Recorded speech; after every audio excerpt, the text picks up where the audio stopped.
बच्चों, आज हम साइंस 1 के पाठ 2 तत्वों के आवर्ती वर्गीकरण के बारे में चर्चा करेंगे। तत्वों के आवर्ती वर्गीकरण के अंतर्गत तत्वों का वर्गीकरण किस प्रकार किया गया, क्यों किया गया, उसके पश्चात डोब्राइनर का त्रिक, न्यूलैंड के अष्टक नियम और मेंडलीव की आवर्त सारणी और उसके नियम के बारे में भी आपको बताएंगे। तत्वों के वर्गीकरण के बारे में ऐसा कहा जाता है कि सन 1800 के आसपास केवल 30 ही तत्वों की हमें जानकारी थी, किंतु समय के साथ साथ अधिक से अधिक तत्वों की खोज होती गई और इन तत्वों के गुणधर्म के संबंध में और अधिक जानकारी इकट्ठा होती गई। इन उपलब्ध जानकारियों तथा इनके गुणधर्म के विषय में जैसे जैसे ज्ञान बढ़ने लगा, वैसे वैसे अलग अलग वैज्ञानिकों ने वर्गीकरण की भिन्न भिन्न पद्धतियां खोजने का प्रयास किया। उसी पद्धति के अंतर्गत डोब्राइनर नामक वैज्ञानिक ने डोब्राइनर त्रिक के नाम से अपना नियम बताया। उसके पश्चात न्यूलैंड ने अष्टक नियम दिया और उसके पश्चात मेंडलीव की आवर्त सारणी का निर्माण किया गया। तो देखते हैं तत्वों का वर्गीकरण। आज विज्ञान जगत में हमें कुल 118 तत्वों की जानकारी प्राप्त हुई है। पहले तत्वों को सिर्फ गुणधर्म के आधार पर धातु और अधातु ऐसे दो भागों में ही विभाजित किया गया था, किंतु जैसे जैसे समय निकलता गया, समय के अनुसार धातु सदृश यह एक प्रकार और ज्ञात हुआ। धातु सदृश का अर्थ होता है कि ऐसे तत्व जो धातु और अधातु दोनों से समानता दर्शाते हैं, उन्हें धातु सदृश की श्रेणी में रखा गया। आज कुल 118 तत्वों में से 91 तत्व जो है वो धातुओं के गुणधर्म को प्रदर्शित करते हैं, जबकि 27 तत्व अधातुओं को प्रदर्शित करते हैं। धातु और अधातु के बारे में आप पहले की कक्षाओं में भी पढ़ चुके हैं।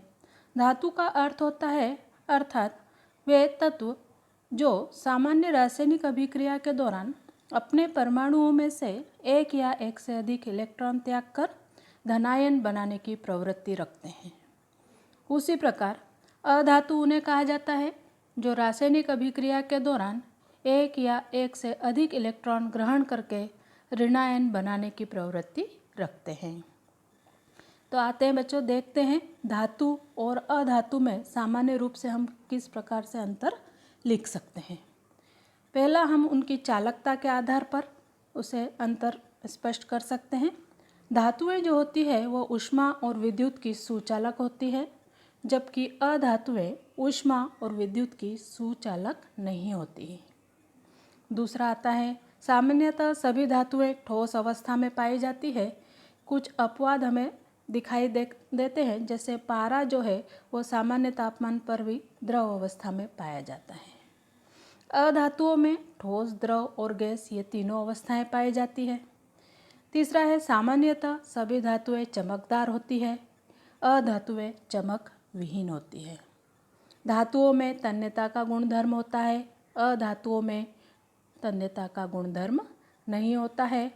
इसके अलावा धातुएं जो होती है वो उनके अंदर आघात वर्धनीयता का अर्थात उन्हें पीटने पर वह एक पतली चादर के रूप में परिवर्तित हो सकती है, लेकिन अधातुएं जो होती है वो भंगुर होती है अर्थात इन्हें पीटने पर उनके टुकड़े हो जाते हैं। इस प्रकार हम धातु और अधातु के मोटे तौर पर इसको अंतर स्पष्ट कर सकते हैं। अब हम देखते हैं सबसे पहले वर्गीकरण की पद्धति डोब्राइनर त्रिक के अनुसार। सन 1817 में डोब्राइनर नामक जर्मन वैज्ञानिक ने तत्वों के गुणधर्म तथा उनके परमाणु द्रव्यमानों में संबंध स्थापित करने की पुष्टि की। उन्होंने समान गुणधर्म वाले प्रत्येक 3-3 तत्वों के समूह को बनाया और जिसे उन्होंने त्रिक नाम दिया। एक त्रिक में 3 तत्वों को उनके परमाणु द्रव्यमानों के आरोही क्रम में इस प्रकार व्यवस्थित किया कि मध्य तत्व का परमाणु द्रव्यमान उस त्रिक के अन्य 2 तत्वों के परमाणु द्रव्यमानों के औसत के बराबर होता है। लेकिन ये जो डोब्राइनर का ट्रिक था सभी ज्ञात तत्वों का वर्गीकरण करने में सक्षम नहीं हो सका। इसीलिए आगे जाकर न्यूलैंड नामक वैज्ञानिक ने परमाणु द्रव्यमान का संबंध तत्वों के गुणधर्म से जोड़ा और न्यूलैंड का अष्टक नियम दिया। इसके पहले आपको ये चार्ट में दिखाई दे रहा है कि डोब्राइनर ने अपना ट्रिक किस प्रकार बनाया था। बच्चों देखिए चार्ट में आप देख रहे हैं, सबसे पहले ट्रिक दिया हुआ है लिथियम, सोडियम, पोटेशियम। लिथियम का आपको परमाणु द्रव्यमान दिखाई दे रहा है 6.9।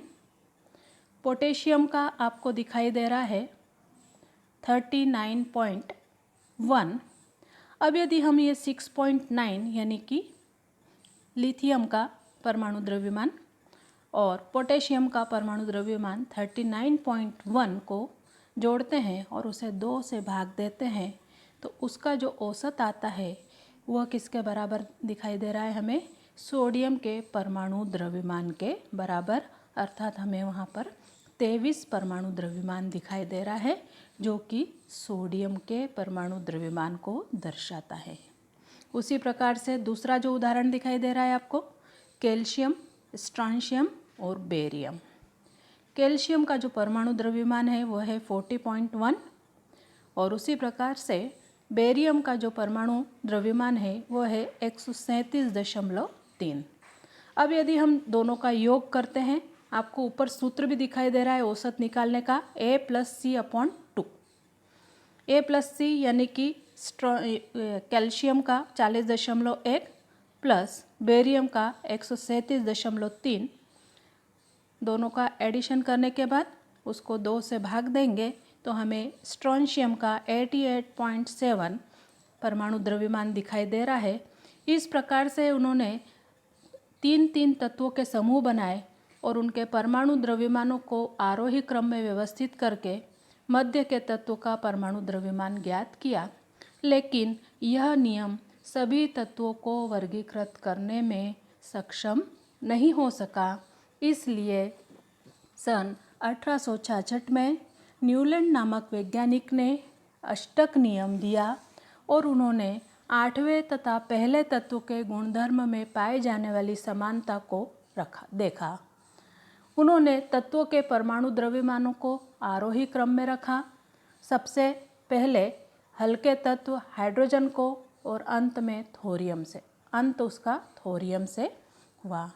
न्यूलैंड ने तत्व को उनके परमाणु द्रव्यमान के आरोही क्रम में रखा और उन्होंने पाया कि 8वें तत्व का गुणधर्म पहले तत्व के गुणधर्म से समानता दर्शाता है। न्यूलैंड ने इस समानता की तुलना संगीत के अष्टक से की, अर्थात सा रे गा मा प ध नि सा, फिर से सा आ जाता है। इस प्रकार संगीत के अष्टक से की, उससे 8वें तथा पहले तत्व के गुणधर्म में पाए जाने वाली समानता को ही अष्टक का नियम कहा गया। जैसा कि आपको चित्र में दिखाई दे रहा है, यहाँ पर पहला हाइड्रोजन से शुरुआत हुई है, हाइड्रोजन पहले नंबर पर है। उसी प्रकार 8वें नंबर पर आपको 8वें क्रमांक पर फिर से समान गुणधर्म वाला तत्व दिखाई दे रहा है, लेकिन इसमें बहुत सारी त्रुटियां पाई गई। इन त्रुटियों को दूर करने के लिए मेंडलीफ नामक रशियन वैज्ञानिक ने तत्वों की आवर्त सारणी का निर्माण किया। मेंडलीफ की आवर्त सारणी अर्थात तत्वों के वर्गीकरण का महत्वपूर्ण चरण माना गया है। देखते हैं अब हम मेंडलीफ की आवर्त सारणी और आवर्ती नियम। मेंडलीफ ने ज्ञात 63 तत्वों की उनके परमाणु द्रव्यमान को आरोही क्रम से रखा और इन तत्वों के भौतिक और रासायनिक गुणधर्मों के अनुसार आवर्त सारणी की रचना की।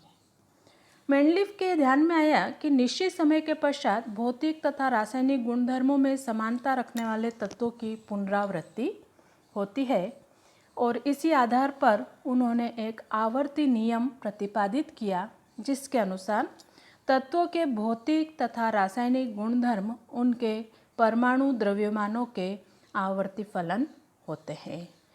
इस प्रकार मेंडलीफ की आवर्त सारणी में ऊर्ध्वाधर स्तंभ यानी उनको समूह नाम दिया गया और क्षैतिज पंक्तियों को आवर्त नाम दिया गया। अब देखते हैं मेंडलीफ की आवर्त सारणी की कुछ विशेषताएं। मेंडलीफ की आवर्त सारणी में गुणधर्मों के अनुसार स्थान देने के लिए परमाणु द्रव्यमान पुनः जांच कर दुरुस्त किए गए। इसके पश्चात आवर्त सारणी में मेंडलीफ ने कुछ तत्व जो हमें ज्ञात नहीं थे अर्थात जिनकी खोज नहीं हुई थी उन तत्वों के लिए भी रिक्त स्थान रखे थे। मेंडलीफ ने आवर्त सारणी में निष्क्रिय गैसों के लिए मूल आवर्त सारणी में कोई व्यवधान उत्पन्न किए बिना शून्य समूह का निर्माण किया और उसमें निष्क्रिय तत्वों को उचित स्थान दिया गया अर्थात आदर्श गैसों के लिए उन्हें एक निश्चित स्थान या उचित स्थान दे दिया गया था। लेकिन मेंडलीफ की आवर्त सारणी में कुछ विषमताएं भी पाई गई जिसके अनुसार कुछ तत्वों के परमाणु द्रव्यमान समान होने के कारण इनके स्थान की आवर्त सारणी में संदिग्धता थी। समस्थानिकों के रासायनिक गुणधर्म समान होते हैं और परमाणु द्रव्यमान भिन्न होने के कारण उन्हें भी आवर्त सारणी में स्थान देने की चुनौती आखिर तक बनी रही। बढ़ते परमाणु द्रव्यमान के अनुसार रखे गए तत्वों के परमाणु द्रव्यमानों में क्रमशः वृद्धि होते हुए दिखाई नहीं दी और सबसे महत्वपूर्ण जो विषमता थी कि हाइड्रोजन को क्षारीय धातु के समूह या हैलोजन समूह में स्थान निश्चित नहीं कर सके और इसीलिए मेंडलीफ की आवर्त सारणी को फिर से आधुनिक आवर्त सारणी के द्वारा त्रुटियों को दूर किया गया और आधुनिक आवर्त सारणी का निर्माण किया गया। धन्यवाद।